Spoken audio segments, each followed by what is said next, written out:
தவக்காலத்தின் தொடக்க நாள், மனம் திரும்பலின் அழைப்பு, புதிய ஆன்மீக பயணத்தின் ஆரம்பம். திருநீற்று புதன். திருநீற்று அதன் பொருள். திருநீற்று நமக்கு சொல்லுவது, நீ மண்ணிலிருந்து வந்தவன், மனம் திரும்பு, நற்செய்தியை நம்பு.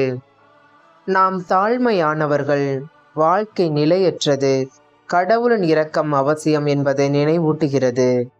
திருநீற்று விவிலிய அடிப்படையில். பழைய ஏற்பாட்டில் திருநீர் என்பது பாவ நிவாரணமும் மனம் திரும்புதலும். யோபு 42:6. நான் மண்ணிலும் திருநீற்றிலும் மனம் திரும்புகிறேன். தானியேல் 9:3. நான் உண்ணாவிரதம் இருந்து திருநீற்றில் ஜெபித்தேன். வரலாறு. ஆரம்ப காலங்களில் பாவம் செய்தவர்கள் பொது மனம் திரும்பல் செய்ய வேண்டும்.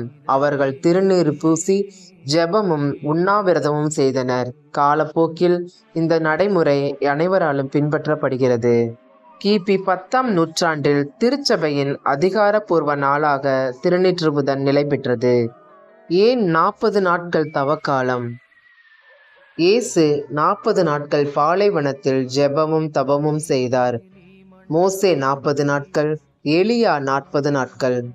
40 என்பது தயாரிப்பு, சுத்திகரிப்பு, மாற்றம் என்பதின் அடையாளம். தவக்காலத்தின் 3 முக்கிய தூண்கள். ஜெபம், கடவுளுடன் உறவு. தானம், பிறரிடம் அன்பு. துறவறம், உண்ணாவிரதம், தன்னை அடக்கம். இயேசு சொல்கிறார், மக்களுக்கு காட்டவே தவம் செய்யாதீர்கள், உள்ளத்தின் மாற்றமே முக்கியம். திருநீறு பூசுவது அலங்காரத்திற்காக அல்ல, ஆண்டவரை நினைப்பதற்காக. மனம் திரும்பி ஜெபித்து இந்த தவக்காலத்தில் புதிய வாழ்க்கையை வாழ்வோம்.